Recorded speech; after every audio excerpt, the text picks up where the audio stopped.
नमस्कार दोस्तों, मैं जय यादव। आप देख रहे हो भदोही का सबसे श्रेष्ठ news channel news Bhadohi superfast. चलिए बढ़ते आज की ताजा खबर की ओर। विश्व हिंदू परिषद के कार्यकर्ताओं ने नवरात्रि के दौरान जिले में चिकन, मटन और अंडे की दुकान बंद रखने की मांग की है। इस संबंध में जिला अधिकारियों को ज्ञापन सौंपा। विहिप कार्यकर्ताओं ने कहा है कि नवरात्रि हिंदू समाज के लिए आस्था और भक्ति का पर्व है। पिछले वर्षों की तरह इस बार भी पवित्र नवरात्रि के जीव हिंसा पर पूर्ण प्रतिबंध लगाया जाएगा। उनका कहना है कि जीव हिंसा से भक्त और स्थानीय को ठोस पहुंचती है। कार्यकर्ताओं ने जिले के सभी मांस की दुकानों को बंद करने का और जीव हिंसा पर रोक लगाने की मांग की है। ज्ञापन देने वाले चंदू पांडे, प्रेम नारायण, राम आसरे, भोलानाथ तिवारी, आर्यन पांडे सहित अन्य कार्यकर्ता भी मौजूद थे।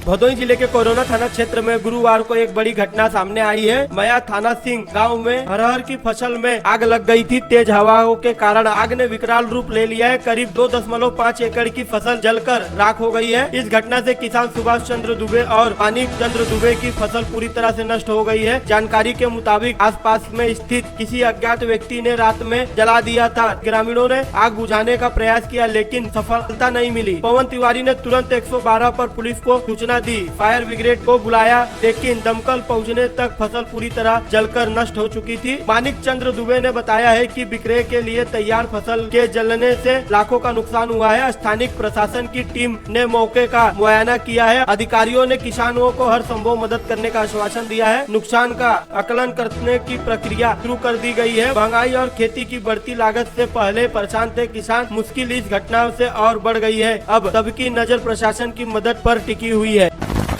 भदोही में प्रधानाचार्य की हत्या के मामले में पुलिस ने बड़ी सफलता मिली है। मुंबई में 50,000 रुपए के इनामी शूटर जुनैद अहमद गिरफ्तार किया गया है। जुनैद प्रतापगढ़ का रहने वाला है। वर्तमान में मुंबई में रहता था। घटना 31 अक्टूबर 2024 की सुबह की है। श्री इंद्र बहादुर सिंह इंटरनेशनल कॉलेज के प्रधानाचार्य योगेंद्र बहादुर सिंह की उनके घर से 200 मीटर दूरी पर बसवंतपुर के पास गोली मारकर हत्या कर दी गई थी। हत्या के समय पर कार से सवार और हमलावर अपाची बाइक पर थे। एसीपी अभिमन्यु मांगलिक के निर्देश पर कार्रवाई करते हुए पुलिस ने पहले ही सुपारी किलिंग के मास्टरमाइंड समेत 6 आरोपियों को गिरफ्तार कर चुकी थी। इसमें हत्या के आरोपी और शूटर के बैकअप टीम के सदस्य भी शामिल थे। कुछ आरोपियों के पुलिस मुठभेड़ में पकड़े गए। एन अहमद के खिलाफ विभिन्न थानाओं में 1 दर्जन मुकदमा दर्ज है। आईजी ने इस मामले में शामिल वंचित अभियुक्तों और शूटर की गिरफ्तारी के लिए 50,000 रुपए का इनाम घोषित किया था। पुलिस को कोतवाली के अज्ञान के विरुद्ध धारा 103 61 BNS के तहत मुकदमा दर्ज किया गया था। भदोही में गुरुवार की शाम एक दर्दनाक हादसा हुआ है। अहमदगंज गाजिया ओवर ब्रिज के नीचे रेलवे ट्रैक पार करते समय ट्रेन की चपेट में आने से 60 वर्षीय व्यक्ति की मौत हो गई है। मृतक की पहचान तुलसीचक गांव के रहने वाले हिंचालाल के रूप में हुई है। वहीं एक कालीन कंपनी में गेटमैन के पद पर कार्य करते थे। हादसा शाम करीब 5:30 बजे हुआ। हिंचालाल साइकिल से रजपुरा स्थित एक निजी अस्पताल जा रहे थे जहाँ उनका एक रिश्तेदार भर्ती थे। रेलवे फाटक के बगल से साइकिल लेकर ट्रैक पर पार करते समय अचानक ट्रेन आ गई। टक्कर इतनी जबरदस्त की हिंचालाल के मौके पर ही मौत हो गई। उनकी साइकिल भी पूरी तरह से क्षतिग्रस्त हो गई है। हादसे के बाद मौके पर भीड़ जमा हो गई। लोगों ने स्थानीय पुलिस और जीआरपीएफ को सूचना की। मृतक के परिजनों को भी खबर दे दी गई है। जीआरपी के जवान ने शव को कब्जे में लेकर पोस्टमार्टम के लिए भेज दिया है। इस घटना से मृतक के परिवार में शोक की लहर दौड़ गई है।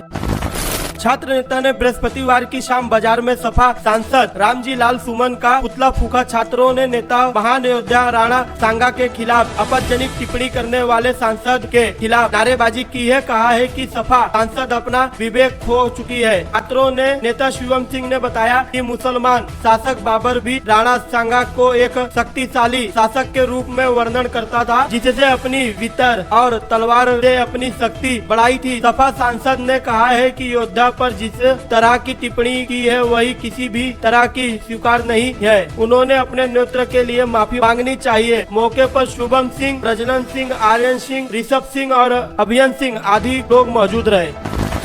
अगर आपको हमारी वीडियो पसंद आती है तो हमारे टीम का हौसला बढ़ाइए और हमारे चैनल को YouTube पे सब्सक्राइब करें और Facebook को फॉलो करना ना भूलें और साथ में बेल आइकन को भी दबाएं।